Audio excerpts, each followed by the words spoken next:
ceux qui ont célébré commémoration il y a une accord de Sili Ndeko Adjuli Kanisi qui a érigé un grand monument en faveur il y a Niarkos Ndeko maréchal à partir de Poto à Bensakinga to solo la kilelo toye awa Poto tala to commémorer d'abord le 26e anniversaire. Nazolo Batan que représentant légal il y a King de Kimakuta, j'ai un mot à dire par rapport à King à Niarkos. Il est oyo il fait un robelaye pour les hommes qu'on la souka to tika na lupango oyo ya salité. Mbala sima lupango ekoma propre. Strevos Niarkos, tu te souviens tango yaki na Genève na ndako na ngai, je parle tant que Rive Kono. Olobaki na ngai ke Rive Kono mukonga na okufa il faut ça la ngai mausolée. En tant que le king de Kimakuta, le spiritu, le king, il y a un bateke, na kokisi malba o lobaki na ngai.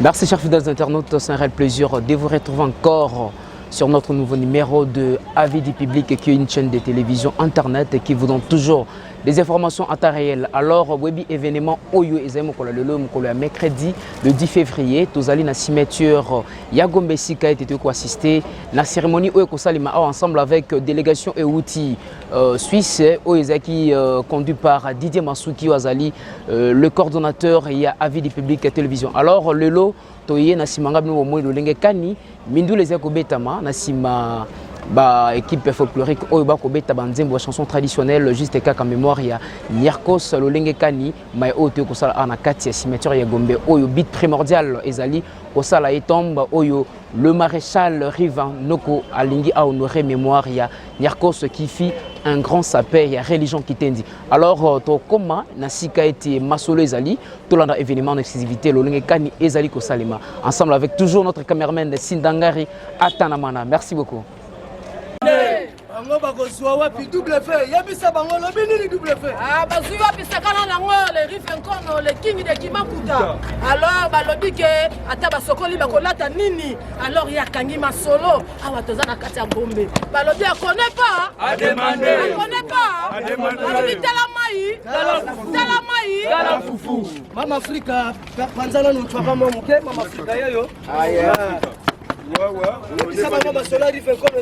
Rivakola ezali kolo pona lelo donc baomona basokoli ki basalite Rivakola ali kolo comprendre lelo ndeza lelo makambo zande lelo mais mama Afrika pona makambo Rivakola sali oyo bomona potombola Rivakola aselo mwa motuya no ekamwisi batu talaka lekeli mokili donc c'est pas nango makasi eloko bolengela loba bato bakanisi lelo nde bakolongola mikuwa ya Servos Niarkos po bakeno sala mon bakeno tela mausolée eza lelo te lelo nde eza likambo ya passation de pouvoir ti bomoni babilambo ebetami oyoyo eza likambo ya passation de pouvoir ya Niarkos ezokota na kati ya esprit ya le king of le Kimakuta yango bozomona Rive Kono tiki bilenga Rive Kono ezongi tolobi mingi te po masolo oyo balobi tala mai tala fufu tiki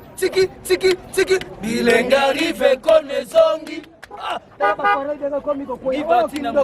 Kindoki, on connaît pas. Va. Tiki. Les arrive qu'on est zombie. Bila na makambo. Oyo Kindoki. On connaît pas. Apa pour ça ande ko mbotenan. Liboso nazali ko remercier présence il y a ba chef coutumier bateke bakolo mabele baye lelo pona ko honorer mémoire ya mwana na bango ya mwana ya kulutu na bango mokonza bateke Mombele Pierre Samkira bâtisseur ya quartier Mombele baloba na français pour certains les souvenirs vieillissent avec le temps et disparaissent. Mais par contre, pour Narcos, vous voyez, 26 ans après, les souvenirs demeurent toujours vivants. Likambuya Mabele, côté qu'elle a toujours Likambuya Mabele. Lelo Oyo, présence Nabiso Ezali pour célébrer le 26e anniversaire ya Narcos. D'abord, je tiens à remercier d'abord Bandeko Oyo, to bandaka na bango likanisi ya ko commémorer anniversaire ya Mombele Francis Adrien Stervos Narcos. Le nom c'est vrai. Tokoluka Narcos c'est pas une société, mais le souvenir c'est dans nous. Si nous tenons à remercier les mélomanes, parce que Narcos c'est leur gourou. Le gourou reste gourou. Gancha Sangata. Oh, to fandi botwali boso bateke bakolo mabele. Alors, les lotoye, ndenge na lobaki ne bandeli, ndeko maréchal à partir ya poto abengisa kinga ito solo laki. Les lotoye awa poto tala to commémorer d'abord le 26e anniversaire. Batongaka mboka mokolo moko te. Un tas de pierres, ce n'est pas une parcelle, ce n'est pas une maison. Ça va. Soko sombi mabele obaki bakayas ba molo basimo toninda te toyokada. Soki to célébrer commémoration ya Narcos Sili. Ndeko adui likanisi qui a érigé un grand monument en faveur ya Narcos.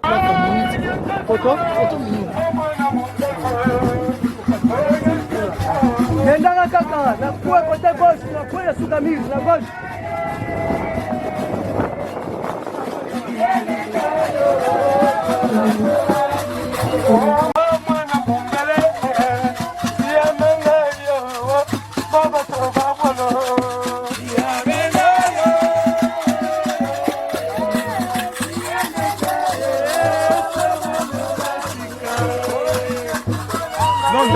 London.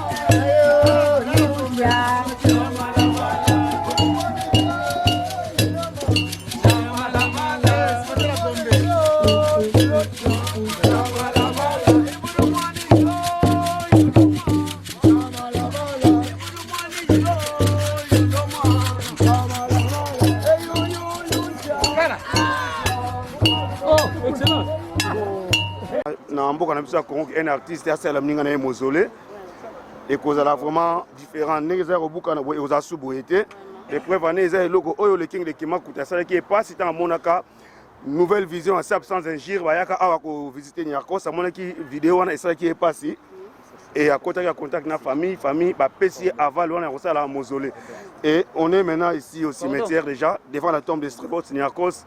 Toujours remercier tout le monde de la famille pour notre banda cérémonie. Merci. Merci. Nous autres, nous avons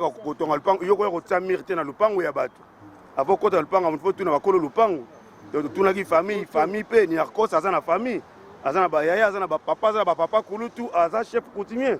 Comme le king il est le chef coutumier. Il y a un village à Kimpasi. Il y a un moni, Makila et Aluka famille à Narcos. Pour passer à Valouana. Et tout là, mon y a famille. Merci. Awa, ba souvenir ya bomwa na ndenge tokolaki na ndeko elamukaka et ça l'a fait passer. Mais aujourd'hui, pour moi, c'est une journée de grande joie et de grande satisfaction. Ezali et Sengo, la moni ba de Koboye en guide de reconnaissance. Avec le temps, les souvenirs vieillissent et disparaissent. Comme le temps passe, le temps s'efface. Et les souvenirs aussi disparaissent aussi.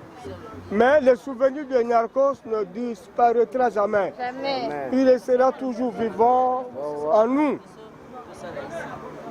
Au nom de la famille, je tiens sincèrement de tout cœur et au nom de tous les chefs coutumiers ici présents qui sont venus partager avec vous et nous cette grande journée de joie et de souvenirs.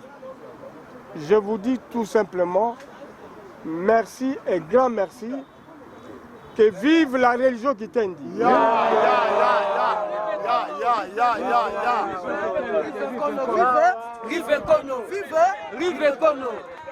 Nazolo en tant que représentant légal, il y a King de Kimakuta.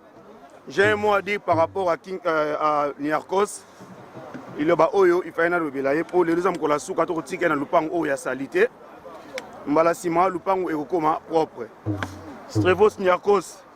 Tu te souviens, quand je suis à Genève, je parle en tant que Rive Kono. Olobaki nangai que Rive Kono, mukongana okufa il faut ça langai mausolée. En tant que le king de Kimakuta, le spiritu, yope le king, ya royaume bateke. Na kokisi malba o olobaki nangai. Merci na ngopesi nga makoki ya osala eloko oyo pe na remercier famille. Na ndenge ba kordenga eloko oyo. Merci Naba Saper Nyonso, ya Congo RDC, surtout précisément Naba Saper, nouvelle vision sans injure. Oyo ba accompagner idéologie oyo ti lelo, oyo ba bundi pona yo. Oyo ba ko finga bango. Ba loba mingi pona bango. Mais lelo ba kokisi rêve na bango. Na pesi d'abord le coup na bango, ba Saper nouvelle vision sans injure, mbote na bino le coup na bino. Oye! Oye! Oye! King de Kimakuta, oye! Oye! Famille Mombele, oye! Oye! Merci Nabino. Tout le monde a dit bon, on a un peu de rafraîchissement de la famille Mombele. Merci, merci, merci. Kokabola bibonga, kosimba mboka oyo. Biso banganti tozala ba compétence te. Compétence est pas na biso bateke ezalité. Yango to lobi boye. Oyo nyonso esalemi lelo. Mokili pe fo yeba Kinshasa eza ko yeba yango ku nyonso Kinshasa ba yebike ba mfumu ba tata ya Niarchos ba ke ko célébrer anniversaire ya liwana ye mwana na bango. Je crois que notre frère Freddy Mombele l'a bien déclaré. Nous lui donnons cet aval-là de faire ce travail-là qu'il veut faire pour honorer son frère Niarchos. Nous lui donnons cet aval. Il a bien négocié avec lui pour la façon entre M. Niarchos et puis M. Ben, écoutez, le clic des sapeurs, ce n'est pas une organisation familiale. Je dirais que ce serait même une ONG. Parce qu'il y a des gens qui sont dans cette organisation-là qui peuvent se dire qu'écoutez, maintenant nous avons vu que Niarchos est parti parce qu'un mort ne doit pas continuer à exister. Hein, physiquement. Il faut qu'il soit remplacé. C'est tout à fait normal que notre frère, que vous voulez investir en lieu et place de Niarchos en son remplacement, qu'il soit investi, il n'y a pas de problème. Si la corporation des sapeurs l'accepte, nous n'aurons qu'à prendre acte. Nous ne pouvons rien faire. D'accord, merci beaucoup. Merci. Bonjour papa. Bonjour. Aujourd'hui nous célébrons la 26e année depuis la mort de M. Niarchos. Alors, depuis sa mort, quels sont des actes qu'il a posés à ce qui concerne le de la famille, non? Ouais. De la famille Niarchos. Alors, aujourd'hui, il y aura passation de pouvoir entre M. Maréchal Rive à Nogo et puis M. Niarchos. La famille a donné l'aval que M. Maréchal Rive puisse succéder à la place de Niarchos. Oui. Bon, d'après la famille, c'est un processus, il n'y a pas d'inconvénient. Il n'y a pas d'inconvénient, c'est un processus. Alors pour la construction de la tombe, la il a pas les données. Donc il a tout réglé ce qui concerne. Non, non, la valeur donnée, tout va se faire à l'inauguration. Voyons voir l'inauguration. Alors on avait juste écouté quelques rumeurs qu'on devrait déplacer la tombe pour Nécropole. Ouais, c'est une bonne idée. Vous avez accepté que ça soit Ouais. ici ou soit vers Nécropole? Donc, tout ce que la famille va décider, c'est bien. D'ailleurs, Là, la famille n'a pas encore décidé. si, on a donné l'aval. C'est à lui de considérer la famille. S'il y a déplacement, exhumation, on peut le faire, ça se fait. Pour un mausolée digne de son nom. Ok, merci. Alors, un dernier mot pour la personne qui nous a laissé après longtemps. Ah oui, justement, nous sommes venus commémorer sa mort. Il nous reste cher. Il a valorisé les tickets. Aujourd'hui, on parle de lui. Il faut qu'il sache que les tickets sont là. On parle de lui parce qu'il est ticket. Il a chanté les tickets partout. Il n'a pas eu honte de les tickets. Il n'a pas choisi les tickets. Voilà. Bonjour, monsieur Didier. Bonjour. Alors, à présent, nous avons le dignité, nous avons le là, Rivanoko, parce que nous sommes représentant. Alors, nous avons la famille, plutôt la famille, il y a Niarkos, nous avons mis tout concernant l'événement et le logo. Alors, Neko Riva Zali Bosso Nangaï, est-ce que légaliser passation à pouvoir d'abord au Yogosalima entre Neko Maréchal Rivanoko? Mais ce qu'on a déjà famille, bango, bakobina, chef coutumier là, envoie la rouge, passation du pouvoir, yango et mobimba. Jamais ni à cause de son mona famille bobaya boye, chef coutumier baya ao. Ce remoni boye, pessinga aval, babi que zoa sala mausolée. Voilà. Alors, à ce qui concerne le déplacement, il y a Tombo qui prévu et l'on avec une nécropole. Na mais que soit l'entretien de la famille, il y a un peu de tout nayon de corrive aux alliés sur place. Bango babi likaniswane zali ke bakoyanga na poba meka kozwa moi likanisi. Selon yo, au souhaita qui est là, ah to bon déplacement hier. Niarkos, c'était mon ami. Mais baoba que nécropole, to même la nécropole. Ce que balobi awa, to tiki awa. Et si quand nous sommes à on a un mausolée partout baroloba. Pour na kosaka maloba nga onga na lobaki. Alors moi mutuna musu c'est divergence ces alliés entre quelques sapeurs awa na Kinshasa et puis na RDC Mobimba o bazali musu bazali pour yo musu bazali contre yo. Alors yo lelo ozo so bantu un commandement. Quel est votre mot? Parce que quelqu'un qui veut diriger qui a une chose un peu examunée, a quand même une personne courtois. Alors, mon igno ko lancer même les gens qui sont contre vous, ça pour eux. N'a été pas au Kabola sapeur. Niarkos, il était le sapeur de tous les sapeurs de la RDC. Donc sans divergence, au groupe et non. N'a pas été sapeur nyonso, bazala bomoko, toto mola lokumu ya srevot Niarkos. N'a pas été Kabola te, kolongola te. Ceux qui n'ont pas sa lipe à la gauche, ils n'ont pas sa lipe à la droite. Ok, merci. Donc, continuez toujours. Moutouna Souka. Ndeko Riva, attention, l'occasion, Lelo, parce que vous allez représenter par Ndeko Didier Masuka Zali Bosso Nabiso. Lelo, vous allez belle famille Zali Awa. Donc, profitez vraiment de retourner en Gopo. La population Zali Bassaper tout Zali Awa. Est-ce qu'il y aura un projet de société vraiment digne de son nom, Oyo encadré, et Belé Bassaper, Oyo Nyon surtout, il y a Congo, et puis y compris Bazali Bané Mboka. Merci pour la question. Au monde, il y a pas son pouvoir, c'est un aval. Mais quand on a un mausolée, et que c'est un mausolée simple, leur même autorité en Boka, il y a commune à Gombe, c'est un Sanga, puisque il recommande que son moutaillé à Koti. Atali, il y a un photo de l'Union sur Niarkos, il y a un photo de Tika, il y a un mausolée. Et ça, mausolée, c'est simple. Dommage. Que ne pas na idée à Nécropole pour la place ya munene pour la valeur ya kombo nae mais aza mutu aza na famille nae famille so que ben insister awa na mo place ka ko to mona awa to ko koksa yango depuis que son mutaye à Koti atali abimi akei et vous avez valoriser et za mosole ka tre batika evanda non il y aura quelqu'un à nous suivre yango mikolonioso et on va payer par mois et mutu so ya va kota apesi mbonga Koti et rota ni akosa kei mbongo wana et qu'on soit saper na makambo ebele et puis na kosala ba fondation et ozala géré par moi na oni à cause tika Jani Versace au à Paris. Voilà mes projets, c'est ça.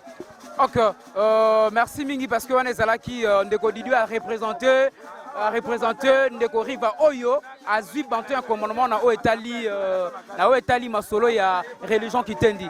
Alors pour conclure message du nayo nini pas baeban surtout parce que aujourd'hui déjà battu un commandement. Alors tant que mokondi a battu un commandement parce que message moko d'une devant population locale et ça le magana président tout ne basalaka. Alors au pesali institution moko munene oyo bozoso ozui mukumba na ngwa ko gérer. Alors message important nini oyo ça perd tout. Il y a monde entier ba ko saisir ba bi que non Monsieur Rivanoko a eu pouvoir, alors tous on s'attendre à un grand changement oyo existant dans nous parce que les choses évoluent et avancent du jour au jour. Ouais, message de Nangazali que boyebi que mututu na mboko so babika saper bozomona ba saper net ba voyou. Alors message de Nangazali que depuis les lots saper ba komona le susu voyouté. Donc saper comme mutu mota bomoni que so bomoni saper azole ka bopesa ye respect bopesa ye valeur. Message nanga yango wana puisque ekozaka accompagner na makambo ebele oza mususu keza ndako na ko lobango boina na télévision te tant na koksa makambo wana saper nyonso bopesa ye valeur. Voilà message nanga lo bayango wana saper oza so voyou te puisque lelo na Congo saper azo le ka ta ba voyou wana mais lelo bato ba ko changer langage saper oza so voyou te message nanga lo ba yango wana. Merci beaucoup ndeko DJ na nzoto RF.